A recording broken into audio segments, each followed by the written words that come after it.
کہ اللہ تبارک و تعالیٰ تو ہمارے ہر چیز کو جانتا ہے، ہمارے اعمال کی اسے خبر ہے، ہمارے دلوں میں گزرنے والے حالات کی اسے خبر ہے. پھر قیامت کے میدان میں کھڑا کرنا، اور پھر اس کے بعد سارے نبیوں کے پاس یہ پوری قوم گھومے گی. سنا ہے کہ نہیں آپ نے حدیث؟ آدم علیہ السلام سے لے کر عیسیٰ علیہ السلام تک ہر نبی کے پاس سفارش کرتے ہوئے جائیں. آپ کو سب یہ بار بار سن چکے ہو آپ، لیکن قیامت کے دن ہم ڈائریکٹ نبی کے پاس کیوں نہیں چلے جاتے؟ معلوم ہے ہم کو دنیا میں سن کے آئے ہیں کہ فیصلہ وہی ہونے والا ہے، شفاعت وہی کریں گے، پھر بھی آپ قیامت کے دن کیوں گھومیں گے؟ اس لیے کہ یہ یادداشت یہاں پر ختم کر دی جائے گی. قیامت کے دن جب اٹھو گے تو کورے اٹھائے جائیں گے، یہاں کی چیزیں نہیں.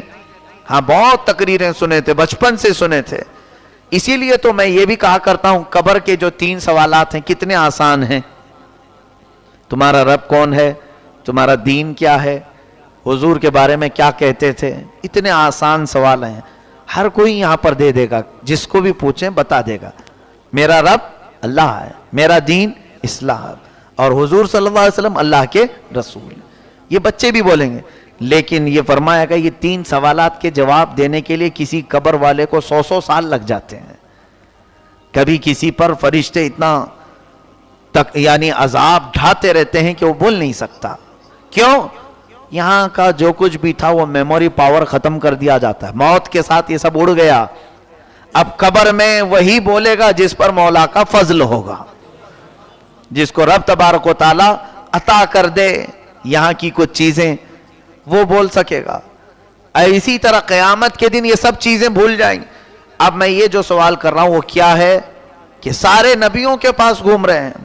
پھر اس کے بعد نامہ اعمال پڑھنے کے لیے کہا جا رہا ہے، سب محشر کے سامنے، اہل محشر کے سامنے.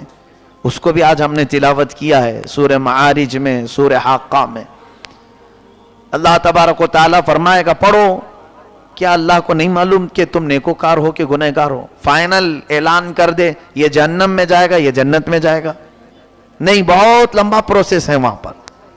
50,000 سال کے برابر کا ایک دن. اللہ تعالیٰ نے فرمایا 50,000 سنہ.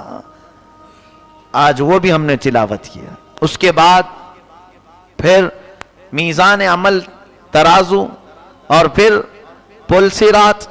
لیکن ہر جگہ ایک چیز دکھائی جا رہی ہے کہ سارے نبیوں نے بھیجا کس کے پاس؟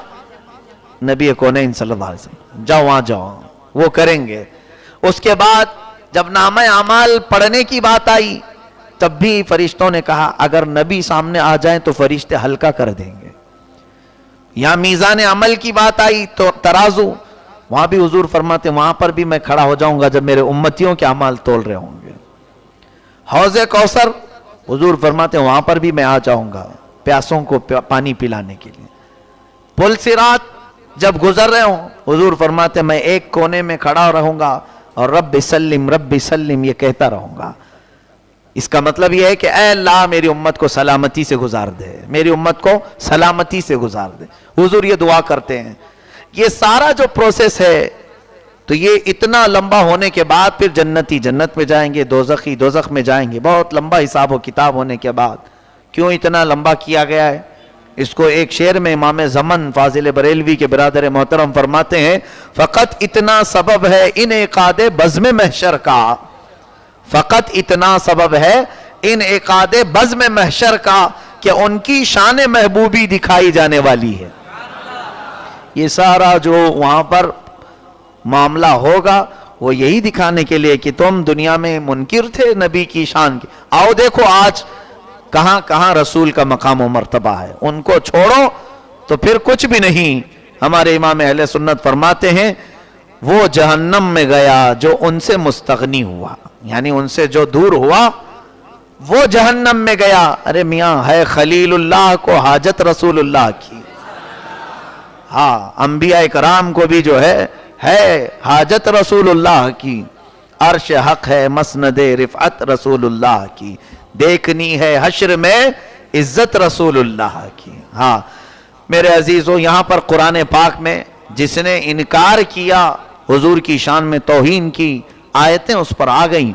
آپ قیامت تک یہ تلاوت ہوتی رہیں گی آیتیں، اور ایسے ظالم کی مذمت کی جاتی رہے گی.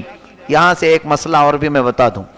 بعض لوگ یہ کہتے ہیں کہ مولانا کیا ضرورت ہے ان کے بارے میں بہت سخت جملے بولنے کی, جو کر رہا ہے اس کو کرنے دو, اللہ تو اس کو چھوڑے گا نہیں, مارے گا, اس کو سزا دے گا, اللہ تعالیٰ اس کے لیے کافی ہے. کوئی بھی گستاخی کر رہا ہے حضور کی تو آپ اتنا سخت اس کے بارے میں کیوں بول رہے ہیں؟ ایسی باتیں زنانہ باتیں اس کو کہتے ہیں, جن کو قوت, جرات, حق بولنے کی کوئی استطاعت نہ ہو, وہ یہ سب مشورے دیتے ہیں. ورنہ ہم جو گستاخان رسول کے خلاف بولتے ہیں یہ عین اللہ کی سنت مبارکہ ہے.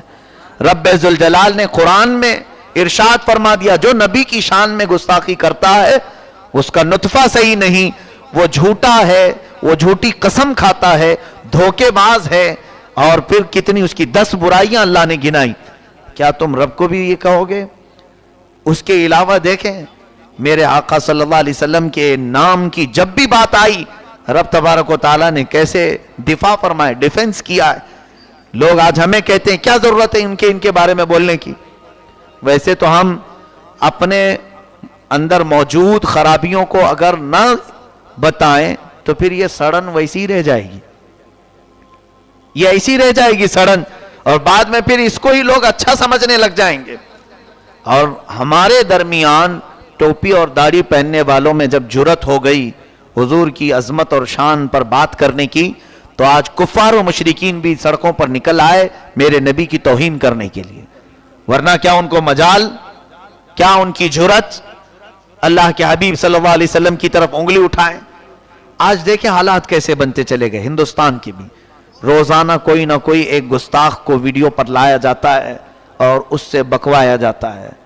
یہ تمام چیزیں ٹرائل, یہ ہمارے ایمان کو ناپ رہے ہیں یہ لوگ کہ یہ ابھی زندہ ہیں کہ مرے ہوئے ہیں, دیکھ رہے ہیں. بہرحال ہماری سونے کی جو کیفیت ہے وہ ویسی قائم ہے. ہم جو چادر اوڑے سوئے ہیں ہمارے اوپر کچھ بھی فرق نہیں پڑتا. میرے عزیزوں, وہ بڑے لوگ کہاں ہیں؟ چلیں ٹھیک ہے, آپ کی ہماری کوئی حیثیت نہیں. وہ بڑے کہاں ہیں جو اوپر کی کرسیوں تک پہنچے ہیں؟ کیا ان کے پاس ایسے پنجے نہیں کہ ان گستاخوں کو پکڑے؟ تمہیں گالی دینا ہو, برا بھلا کہنا ہو, ہم بیٹھے ہیں. ہمارے اوپر جتنی گالیاں بکنا ہے بکو, ہمارے خلاف بولو جو بولنا ہے. ہم انسان ہیں اور ہم سہنے کے لیے تیار ہیں. ہم اپنے متعلق دفاع نہیں کریں گے, ہم یہاں بات نبی کونین صلی اللہ علیہ وسلم کے متعلق کر رہے ہیں. جب کبھی کوئی حضور اکرم صلی اللہ علیہ وسلم کی شان میں بولے تو پھر مسلمان کی یہ ذمہ داری ہوتی ہے کہ وہ کھڑا ہو جائے اور دفاع کرے, کیونکہ میرے مولا کی سنت ہے. دیکھیں ایک مرتبہ قرآن کی جب آیتیں اترتی تھیں تو چند دنوں تک آیتیں نہیں آئیں, کافی دن گزر گئے تو وہی نہیں آئی, تو کفار مکہ اور کچھ منافقین نے باتیں اڑانا شروع کر دیا. کیا کہہ کر کے کہ ودع رب محمد محمدہ. ودع کا مطلب ہوتا ہے چھوڑ دیا. ودع رب محمد محمدہ, محمد کے رب نے محمد کو چھوڑ دیا. اب ختم ہو گیا معاملہ, آ نہیں رہے کچھ بھی باتیں اڑانے لگے. یہاں ہوتا ہے چھوٹی سی بات کے پیچھے پڑے رہتے ہیں لوگ. حضور کو یہ بات تھوڑا سا لگی, کیا میرا رب مجھے چھوڑ دیا؟ لوگ یہ کہہ رہے ہیں ودع رب محمد محمدہ. اللہ نے پوری سورہ اتار دی, والضحى واللیل اذا سجا ما ودعك ربك وما قلا. ہاں اے محبوب, تمہارے چمکتے چہرے کی قسم, آپ کے رب نے نہ آپ کو چھوڑا ہے اور نہ کم کیا ہے. وَلَلْآخِرَةُ خَيْرٌ لَكَ مِنَ الْأُولَى, ہر آنے والی گھڑی آپ کی پہلے سے بہتر کی جائے گی. نہیں چھوڑا آپ کے رب نے. اور جب کسی نے یہ کہا کہ حضور صلی اللہ علیہ وسلم کے 3 بیٹے ہوئے اور تینوں بچپن میں انتقال کر گئے, تو ایک ظالم کافر نے کہا کہ محمد ابتر ہو گئے ہیں. ابتر کا مطلب ہوتا ہے جس کی نسل کٹ گئی, نسل نہیں چلے گی. حضور کی شان میں ایسی باتیں کہنے لگ گئے کہ ابتر ہو گئے, بچے نہیں ہیں, لڑکیاں رہ گئی لڑکے نہیں.